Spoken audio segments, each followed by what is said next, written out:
Well, it is Thursday, the very first day of December 2023. Let me say happy new month and happy holidays. Good evening and welcome to Newswatch on Hope TV, the station where you look and live. I'm Tess Njenga and our sign language interpreter is Boniface Murithi. Let us take a look at the day's news. President William Ruto has argued that no country should be forced to make a choice between its development and climate action, saying that it is possible to pursue the two together. The head of state has explained that economic growth and environmental sustainability cannot be mutually exclusive and called for an integrated global effort that will broaden capital for both development and climate action. Speaking today at the opening plenary of the 2023 United Nations Climate Change Conference in Dubai, Ruto told the meeting that has attracted representatives from more than 200 countries that it is time Africa is turned into a green powerhouse. The president argued that the world cannot afford to overlook Africa's huge potential or ignore its pressing needs. Fellow leaders, as we convene here in Dubai, we must appreciate that the presence of almost 200 nations speaks volumes about the magnitude of this global event and what it stands for. This gathering is a testament to the universal recognition that among the multitude of global challenges confronting us today, climate change stands out as by far the defining issue of our era.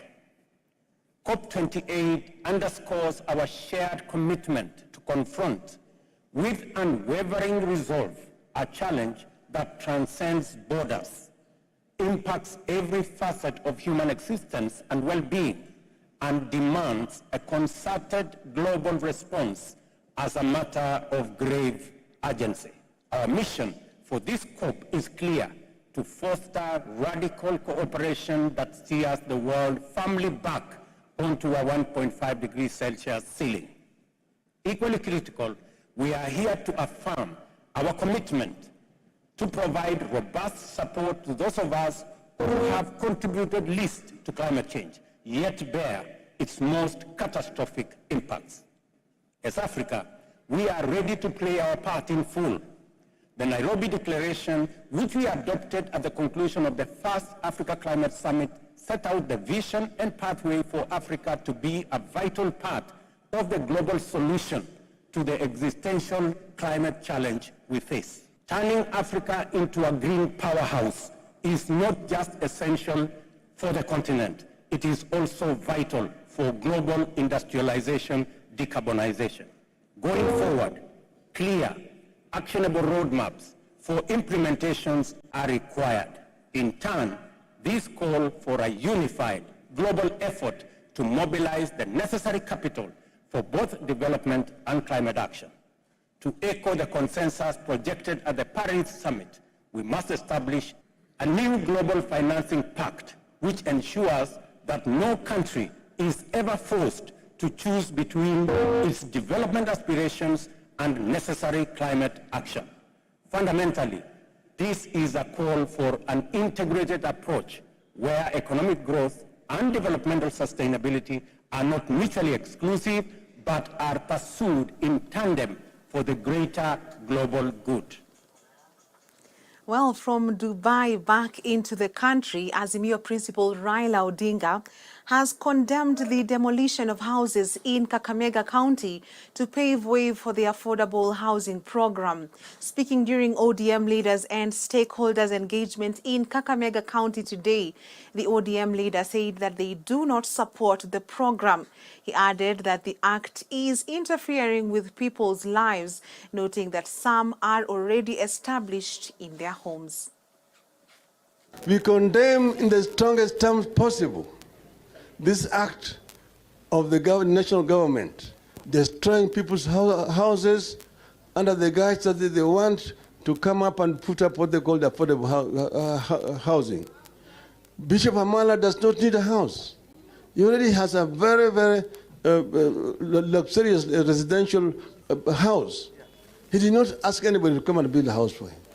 So this act must be turned condemned, and the government must compensate the people whose properties have been destroyed. There's a widow whose house has been destroyed there. Professor? Professor Muteri. Professor Muteri. Samuel Mbundu. Yes. Okay. I'm going to donate 300,000 shillings for the widow. Junior secondary school teachers in Bungoma West area in Bungoma County have criticized politicians and influential leaders for what they say is interfering with the performance of the Teachers Service Commission TSC.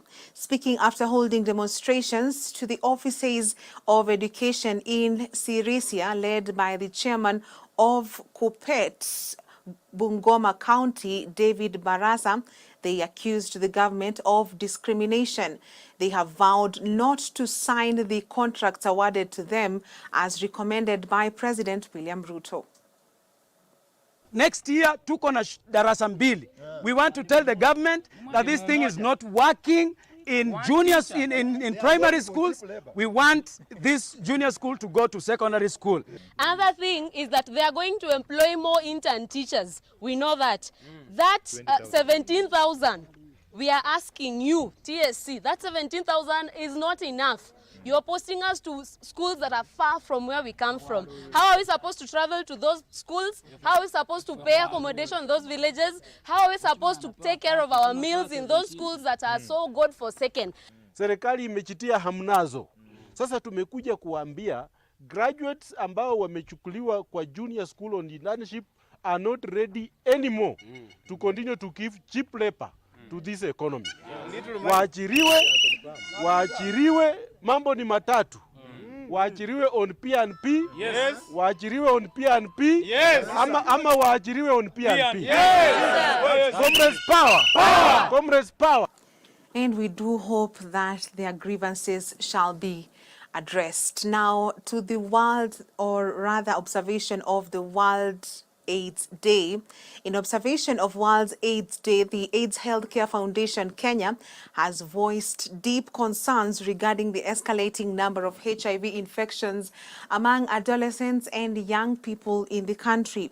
Recent data from the National Syndemic Diseases Control Council paints a stark reality, revealing a troubling statistic of 62 new HIV infections per week among adolescents aged 10 to 19 years.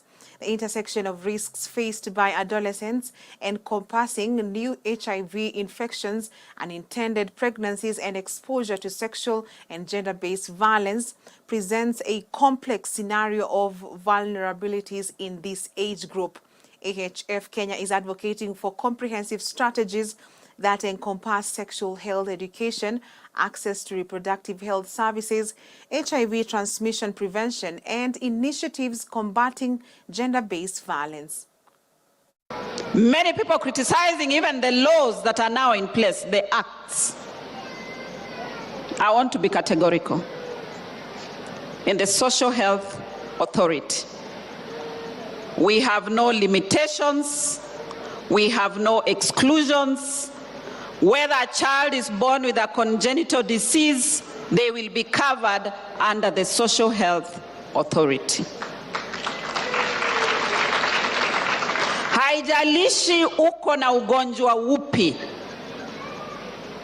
wewe utashughulikiwa na Social Health Authority. Let us now take a short break on Newswatch tonight. Don't go away. We will be back shortly.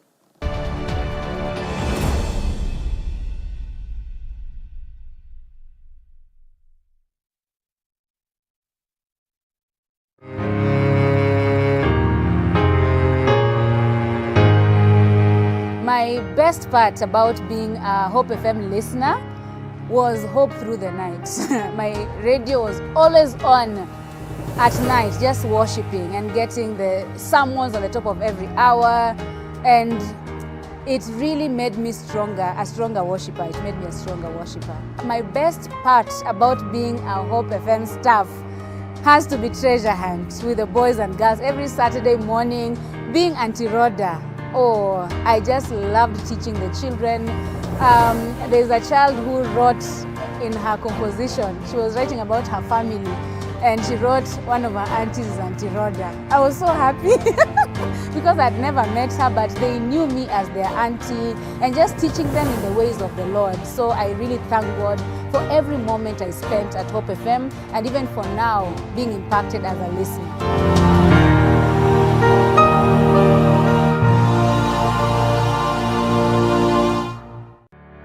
Yesu ndiye njia. Mtoto gani katika hii ulimwengu ameitwa Mungu mkuu? Nasema akasema udhu billahi. Hata leo usisema udhu billahi, tafadhali usikize. Yesu ndiye njia. Uchambuzi wa masuala tata katika Biblia na vitabu vingine vya kidini. We don't believe that Christ was crucified. Christ was taken right to heaven by 4 angels, 4 archangels. Kama Muhammad ndiye alikuwa wa kwanza kuleta dini ya Kiislamu, na alikuja after Jesus, sasa inawezekanaje Ibrahimu awe Muislamu, Musa awe Muislamu? Yesu ndiye njia. Jadala wa moja kwa moja kati ya walimu wa Kikristo na dini zingine.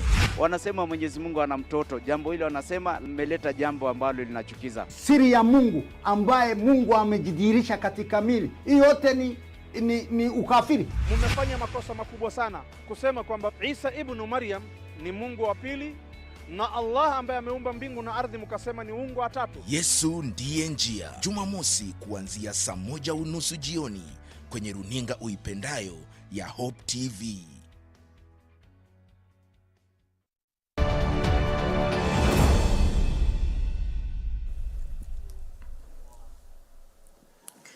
Welcome back. Now, Deputy President Rigathi Gachagua has called on artists in the country to shun persons facing integrity issues, including attempts to revive the outlawed Mungiki sect through music functions. The Deputy President's remarks come 1 week after female parliamentarians from Mount Kenya region raised alarm over the resurgence of the illegal group and sanitizing of its activities, a move that they said is instilling fear among women. Grace Ahati reports.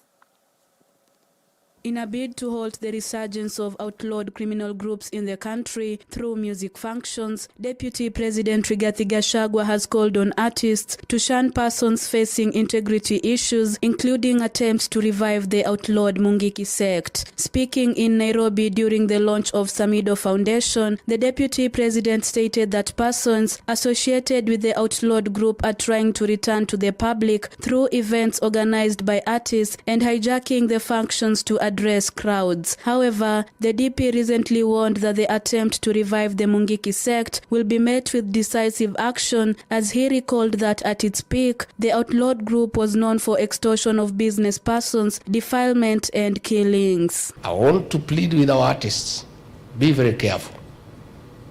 Don't allow yourselves to be misused and your functions to be hijacked by people of dubious character, with a bad history, and who scare women away from your functions.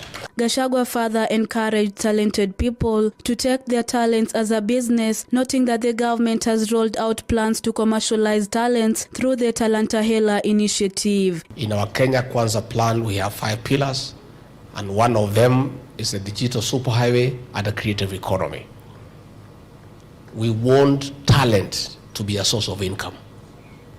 We want to encourage talented people to take their talent as a business and develop it as a business and make money out of it, because it's a business like any other, so that you are not just harnessing your talent for the sake of it, but it also becomes a means of income. In addition, the DP asked artists to embrace a saving culture for a dignified life in future. Make hay where the sun shines. And I also want you people to learn how to save, because you'll not be young forever. The journey ahead, when you grow older, you need to have invested your youthful life for the future. let us pursue our talents and make money out of it, but let us invest that money so that that money can be a blessing to you in old age. Reporting for Hope TV Newswatch, I'm Grace Ahati. Thank you, Grace Ahati, for that report. Sitam Valley Road is hosting a business forum to empower the youth to tap into business opportunities. The various speakers have challenged the young professionals to be innovative with their business ideas, urging them to be producers rather than consumers only. Speaking to Hope TV, Pastor Gitao Mushugia from Nairobi Chapel, Thika branch, has said that many youth have many questions on how they can prosper while being a Christian. He has further called on other youth to turn up in numbers tomorrow at Sitam Valley Road so that they can receive training and empowerment to become entrepreneurs. Tumejumuika hapa siku ya leo kwa kongamano hii ili tukaweza kujadiliana jinsi ambavyo waumini haswa vijana wanarika wanavyoweza kufanya biashara ili wakaweza kujimudu katika maisha. Wakati huu watu wengi wamekuwa wakilalamika kwamba hakuna nafasi za kazi, nafasi zimekuwa chache, lakini tumekuja hapa ili tukaweza kuwasaidia hawa wanarika wakaweza kufikiria jinsi ambavyo wanaweza pata an idea ya kufanya biashara na kuweza kujimudu katika maisha. So wanarika wengi wanajiuliza haya maswali. Mbona wazazi wangu walimpenda Yesu, wakamtumikia Yesu, lakini wangali watu wamejawa na ufukara, wamekuwa watu maskini hohehahe. Hata chakula wakati mwingine watu wakifika miaka ya kustaafu wanangoja watoto wao wasaidie. Ndio maana tumefika hapa ili tusaidie vijana wanarika wasilalamike kwamba hakuna kazi, ilhali wanaweza pata shida ambazo wanaweza tatua.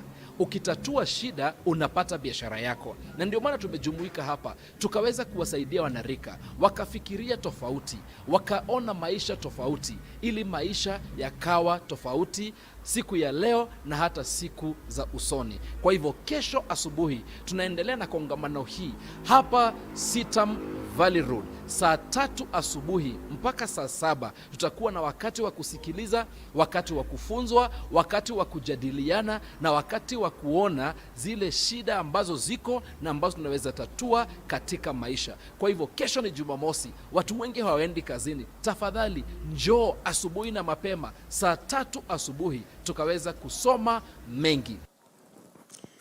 Despite a recent report by the Kenya Demographic and Health Survey 2022, which informed that female genital mutilation (FGM) has reduced in the country from 38% in 1998 to 15% in 2022 and from 21% in 2014, it is clearly evident some communities are still recording high cases of FGM, leading to early marriages during these holidays. A spike in FGM cases is being reported in remote areas of West Bungoma County, with perpetrators changing their ways by cutting girls secretly in homesteads at night without normal celebrations. On Wednesday night, 2 girls who were cut at Kokwotonyo village, Tiasi area in Lomot ward, where 2 parents and 1 circumciser were nabbed. The 5 culprits are being held in custody at Lomot police station, waiting to be arraigned in court for undertaking the outlawed practice. Chepko location chief Joseph Kasalitich said they arrested the 5 at 4 a.m. while committing the act in a home. We saw it fit that beyond engaging the elders, beyond doing the training and capacity building for the community to take charge of the end FGM advocacy, is to try to talk to the girls, engage them and empower them with skills on how they can stay safe.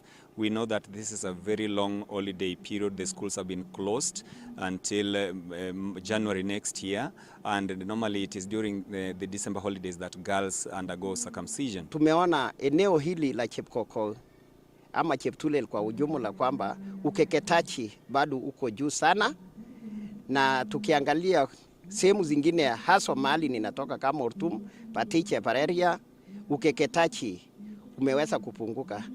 Si kwa sababu gani? Ni kwa sababu ya wale huweza kupata awareness juu ya ukeketaji. Area hii tumepata changamoto mingi sana kwa hali na mambo ya ukeketaji. Jamii kwa ujumla wanadhamini sana mambo ya ukeketaji. Tumepata shida mingi sana kwa muda zaidi ya miaka 10. Jamii hii wametusumbua sana, wanajaribu kusumbua watoto yetu. Watoto wameumizwa kabisa, lakini kwa mbinu zote serikali tumeng'ang'ana kabisa, na mpaka leo hii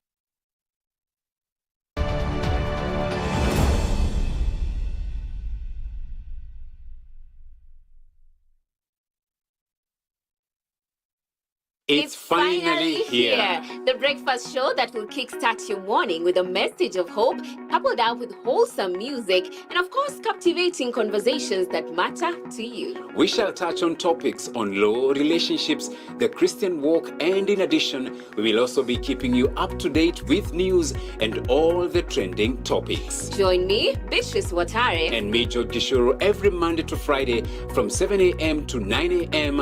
on Hope at Dawn. Only on Hope TV, where you look and live.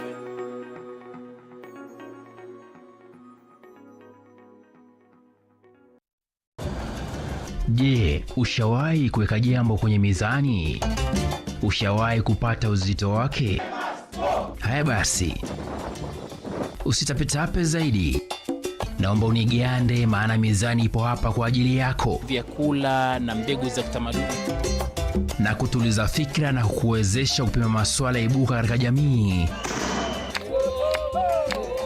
tena kwa busara. Tukutane mizani kila Ijumaa saa 1 machweo kwenye runinga ya Hope TV.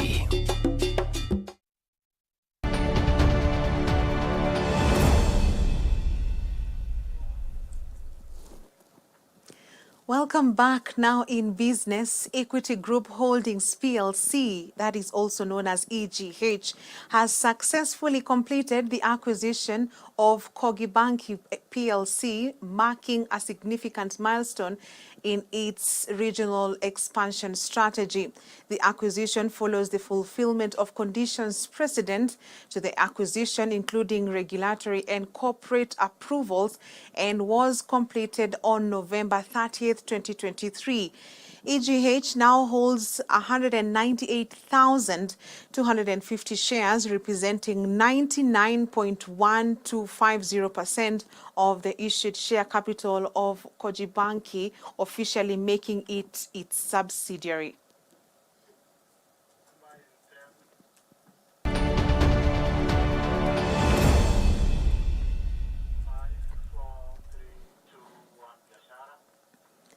Now in sports, the Kenya National Under-18 boys team Junior Stars secured their ticket into the semi-finals of Sekafa Under-18 Championship after a 4-1 win in their final Group A match against Somalia today at the Bukhungu Stadium.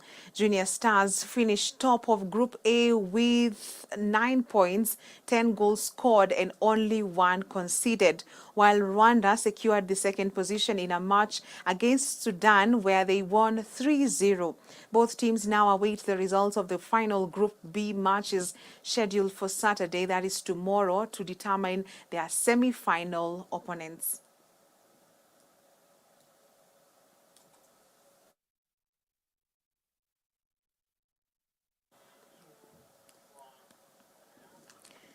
KCB women's volleyball team head coach Japheth Munala has expressed confidence in his squad ahead of the Eldoret City Volleyball Tournament expected to serve off tomorrow at the Eldoret National Polytechnic. The Kenya national defending champions will face stiff competition in the tournament that has attracted over 100 teams from Kenya, Uganda and Tanzania. Setter Sheila Wabwile, who recently joined the Munala-led side from Kwanzanze Secondary School, will feature for the bankers who lost to the services of Immaculate Nekesa, who has joined rival Heads Pipeline. Speaking at Eldoret National Polytechnic, During a training session earlier today, Captain Edith Wisa said the team's confidence is high. My preparation was to play well the league. Unfortunately, we have been given a walkover. League is the #1 in the KCB. So tomorrow, the team has prepared well for the league as well as this Eldoret City tournament. It's a problem. We have a problem. Losing Emma to Pipeline is a big blow to us because she knows all our system, and it's going to be difficult for us when she plays against us. So it's going to be difficult for our team. But we need, again, playing the one set is not very good. She will get tired, and the tournament is big. We have a lot of teams here. So we don't know. We need another setter urgently. Right now, we borrowed a setter from who finished school last year. This year, we finished Form 4. We are with her, but she has not understood our system. So far, so good. The team is well prepared and ready for the tournament. We were very much ready for the league matches, but unfortunately, our opponents did not show up. But we are just training and waiting for the tournament starting tomorrow. Being the national champions, each and every team is looking up to beat us. And as a team, we are very well prepared for that. We know we are going to face challenges playing against each and every team, because each and every team will be coming knowing that we are playing the national champions. We are expecting to get tough challenges from the opponents, but as a team we are ready for everything. And as I said earlier, we have trained well as a team and are ready to face our opponents in the tournament. And KCBFC head coach Bernard Mwalala has called for his charges not to drop the anchor as they take on Shabana FC in their 13th FKF Premier League match at Raila Odinga Homa Bay Stadium this Saturday. The Bankers, who have secured back-to-back victories in their last 2 matches against Bidco United and Muranga Seals, currently hold the 3rd position on the Premier League table, trailing the league leaders Posta Rangers FC by a mere 3 points. KCB has been boosted by the return of Derek Otieno, who was stretched off during the Muranga Seals clash with a knee injury. The attacking midfielder, a consistent starter in Mwalala's lineup, has featured in all 12 Premier League matches played by the team thus far. Mimi believe tumejitayarisha poa na tuko ready sana kwa game ya kesho. Squad is more than ready, wako psyched up, and I believe tutaachieve kitu imetuleta huku. Mimi naweza kama team tunamwish all the best na tunaendelea kumpush. Tunataka achieve whatever targets zake na bado atusaidie sisi kama team kuachieve targets za team hii season. Message to the team nawaambia tuendelee kukua strong na tuendelee kupush mpaka tuachieve whatever we want to achieve this season. Najua si rahisi, but determination na hiyo hard work tuko nayo na through prayers na God guidance tutaachieve whatever we want to achieve. Kwanza kabisa kwa ushindi ambao tulipata kule Muranga Seal, nadhani kitu moja kubwa ama jambo moja nzuri ni kwamba baada ya mchezo sijakuwa na any injuries. Sasa naweza sema kwamba kila mchezaji ako available for selection kwa game yetu na Shabana hapo kesho.